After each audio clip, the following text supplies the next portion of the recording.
chọnនេះគឺមានន័យថាពួកគាត់ធ្វើការងារឆោបបោកបាទឆោបបោកតាមរយៈការឆាតទៅលួមបាទជន់ជាគោលដៅរបស់គេតាមអ្វីយើងកសោបច្ច័យឃើញនៅអឺរ៉ុបបាទដើម្បីលួមហើយឲ្យដាក់នៅវិនិយោគហើយវិនិយោគនេះគឺជាវិនិយោគคล้ายៗទេមិនមែនវិនិយោគពិតប្រាកដទេបាទ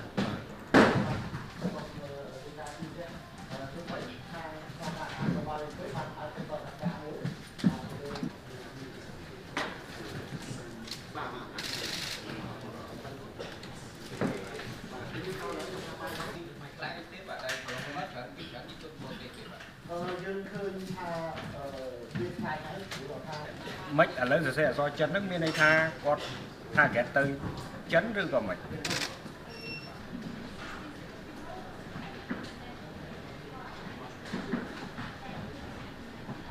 កម្ពុជាមានបានចំណូលស្អីពីផលហ្នឹង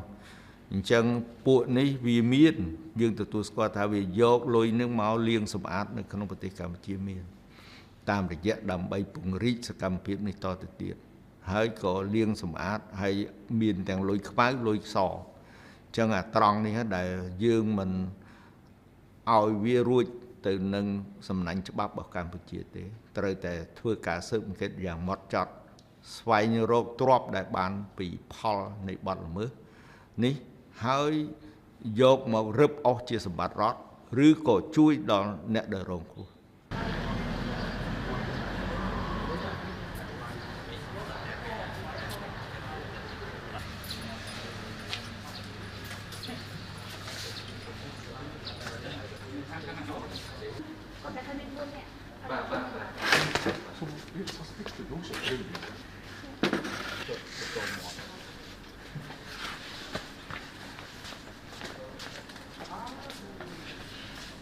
They fake the uniforms, the identity cards,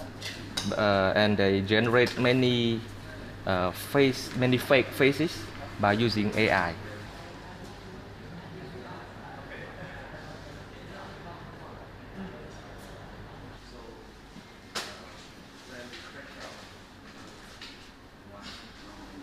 អញ្ចឹងហើយបានយើងយល់ឃើញថា